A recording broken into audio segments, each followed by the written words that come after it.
forming Christ in the believer. TV Grace International presents the ineffable words of God, the gospel of grace, on the lips of the man, Christ Jesus. Abba Father. Sa ating isipan ay dumarating ang maraming kaisipan. At yun ang pugon na ginagamit ng Diyos upang makita kung kailan niya ilalagay ang sa Kanya. Nariyan ang sayo at ang mga dumarating. At kung gaano-gaano, hindi ko sasabing bihasa, ngunit kung gaano ka kahanda sa kung kailan ang sayo ay tumitigil upang mailagay ang sa Kanya. Doon nakasalalay ang lahat ng gagawin ng Diyos sa iyo. Dahil doon nakasalalay ang sukatan. Ayon sa kung paano ka nakikinig, ikaw ay gagantimpalaan. Kung ikaw ay nakikinig ng mabuti, nagbubunga ng 30. Kung nakikinig ka ng mas mabuti, nagbubunga ng 60. Kung nakikinig ka ng mahusay, nagbubunga ng 100 beses. Dahil ang makakahadlang sa gawain ng Diyos sa iyong buhay ay ayon sa kung paano ka nakikinig at nakakarinig. Dahil ang pananampalataya ay dumarating sa pamamagitan ng pakikinig. Kaya't magsimula tayo sa pagsulat sa Isaias 55, pakiusap ang kasulatan. At pagkatapos ay pumunta tayo sa Ebanghelyo.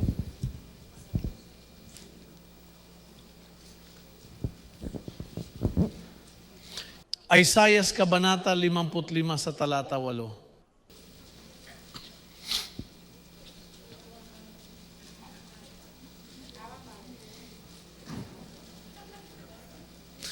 Limamput-lima, talata 8.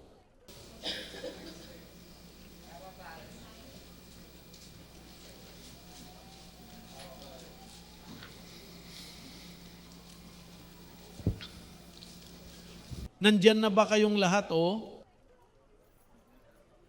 sapagkat ang aking mga kaisipan ay hindi ninyo mga kaisipan. Ni ang inyong mga daan ay aking mga daan, sabi ng Panginoon. Kung paanong ang mga langit ay mas mataas kaysa sa lupa, gayon din ang aking mga daan ay mas mataas kaysa sa inyong mga daan at ang aking mga kaisipan kaysa sa inyong mga kaisipan.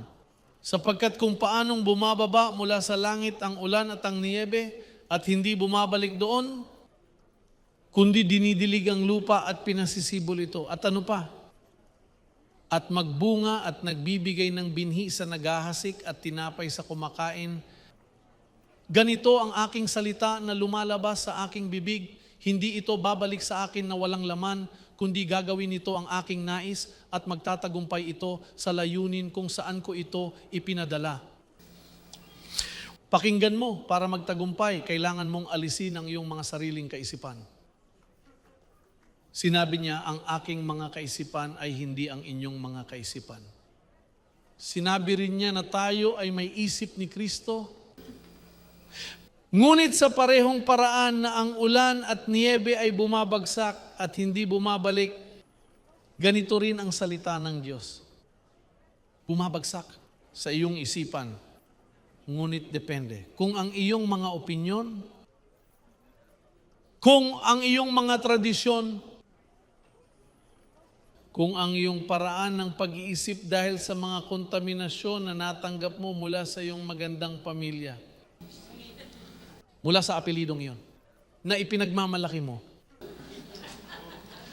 Kung mas mahalaga ito kaysa sa mga kaisipan ng Panginoon, kung gayon ang ulan na iyon, ang niyebe na iyon, ang salitang iyon na ipinadala ay walang bunga, hindi nagbubunga. Kaya't sinabi niya, lumabas ang magsasaka upang maghasik at ang bahagi ng binhi ay nahulog sa mabuting lupa, ngunit ang bahagi ay nahulog sa mga tinik, sa mga bato, sa gilid ng daan. At kahit na ang binhi ay mabuti, ngunit dahil sa mga bagay na naroon, hindi ito lumago. Ganyan din ang mga tiwaling isipan. May mga isipan na mayabang, may mga isipan na mapagmataas, may mga tao na walang kababaang loob upang mahubog Kaya't maaring mahusay ang mga ngaral, maaring mahusay ang simbahan, ngunit kung ang isipan ay hindi malinis, kung gayon ay ipinapadala ng Diyos ang kanyang salita, ngunit wala itong nagagawa dahil nakatagpo ito ng mga personal na kaisipan. Tingnan mo at ganyan ang maraming tao. Ikaw, kilala mo ba ang isang taong ganyan? Diyos ang nakakaalam kung isa ka sa kanila. Bueno, ngayon ay dumarating ang Diyos upang makipag-usap sa iyo para makapasok ang mga kaisipan. May mga tao na napakalakas ng kanilang opinyon. Hindi mo napapansin kapag nakikipag-usap ka sa kanila, hindi ka pa tapos magsalita at sumasagot na sila.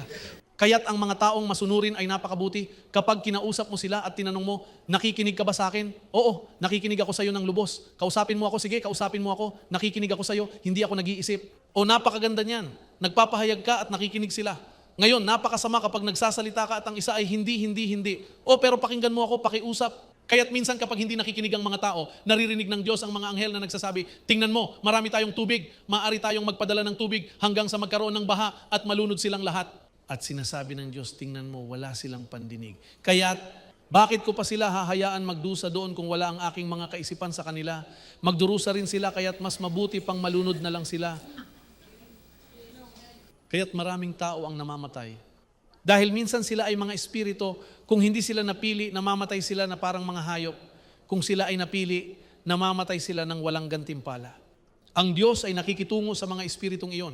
Tulad noong panahon ni Noe, na iningatan, inilaan sa sinapupunan ni Abraham, na parang sinasabi sa pag-asa ni Abraham, ngunit nilunod niya dahil ang Diyos ay walang problema sa kamatayan.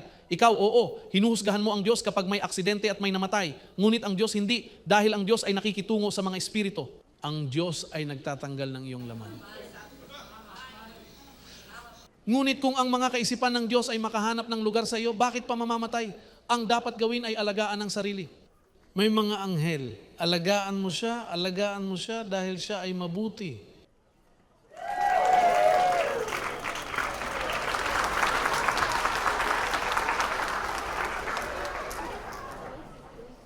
Kaya't ang Diyos para sa mga panahong ito ay inilaan ang ebanghelyong ito, ang interpretasyong ito na inihayag sa akin.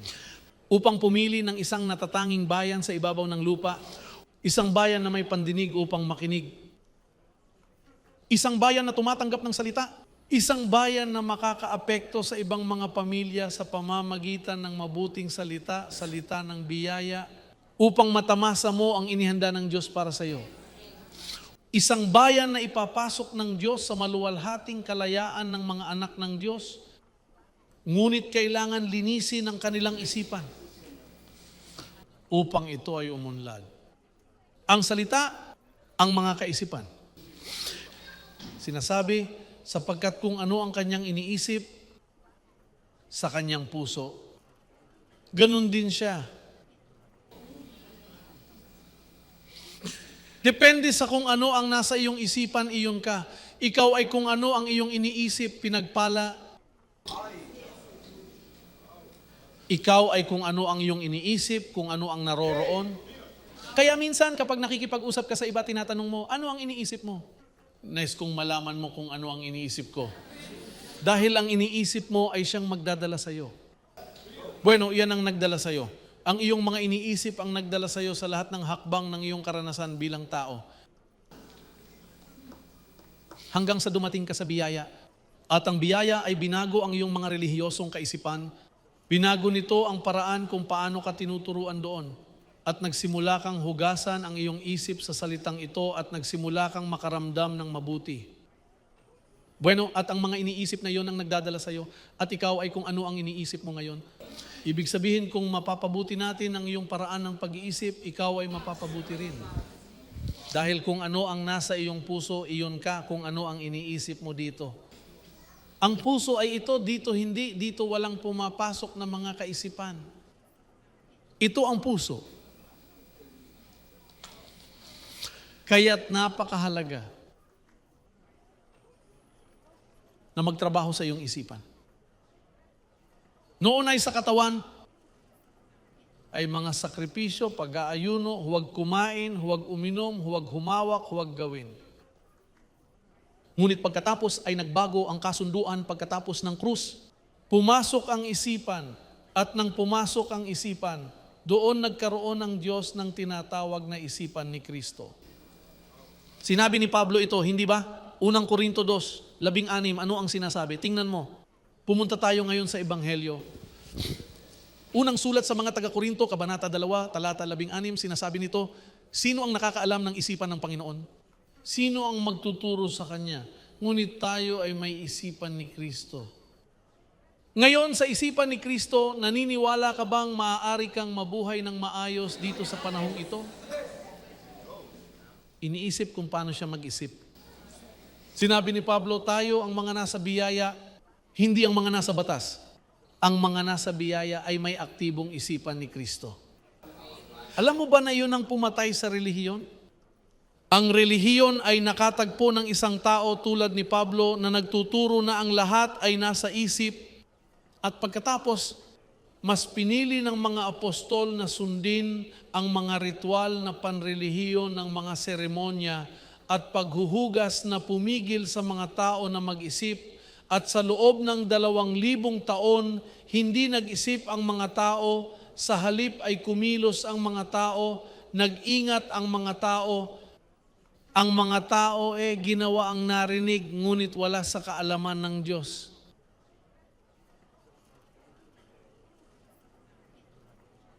Aklat sa mga taga-Filipos, sabi. Sa wakas, mga kapatid, ano ang lahat ng iyon? Lahat ng marangal, lahat ng makatarungan, lahat ng dalisay, lahat ng kaibig-ibig, lahat ng may magandang pangalan, kung mayroong anumang kabutihan, kung mayroong anumang karapat-dapat na papuri, sa ito, ano ito?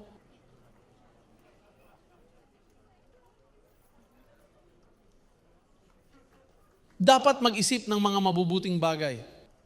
Hindi masama. Hindi mo dapat isipin ang mga paghatol, hindi mo dapat isipin na binabantayan ka ng Diyos, hindi mo dapat isipin na sinusundan ka ng mga demonyo, na may ginawa silang masama sa iyo, kaya hindi maganda ang nangyayari sa iyo. Dahil wala namang kabutihan doon. Na ikaw ay isang kawawang nilalang, na mamamatay kang may sakit, karapat-dapat bang isipin niyon? Gusto ng Diyos na mag-isip ka ng mabuti. Gusto ng Diyos na isipin mo ang iniisip niya tungkol sa iyo. At sa pag-iisip ng mabuti, magiging mas maayos ang lahat.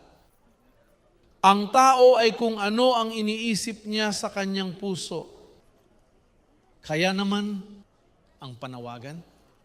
Ang panawagan ay tingnan mong mabuti ang iyong mga iniisip. Hingin mong magbayad sila ng buwis. Na kapag may dumating na kaisipan, sabihin mo, magpakilala ka, saan ka nanggaling? Ngayon ay nandito ako para gawing mapait ang iyong buhay. Nandito ako para palungkutin ka. Dahil kilala mo na sila, alam mo kung paano sila magsimula. Minsan sa isang tawag sa telepono, at iniiwan kang nag-iisip ng masama. Kaya kailangan mong tingnan ang mga kaisipang iyon. Dahil tandaan mo na ang mga kaisipan ay nagmumula sa naririnig mo. Halimbawa, sabi ng Diyos, tingnan mo ang aking mga kaisipan, ang iyong mga landas. Sabi niya, ganito ang aking salita, na kapag ipinadala ko ito, may epekto ito, ang mga salita ay may epekto. Kapag mula sa Diyos, kapag mabuti, nagdudulot ito ng mga positibong epekto sa iyo. Ngunit kapag mula sa masasamang tao, o mula sa mga taong hindi pa nababago ang isipan, nagsasalita sila at nagdudulot ng mga epekto na iniiwan kang kinakabahan. Sinisira nila ang araw mo, sinisira nila ang isipan mo. Kaya kailangan mong piliin ang iyong mga kaibigan, hindi ka pwedeng makisama sa kahit sino lang.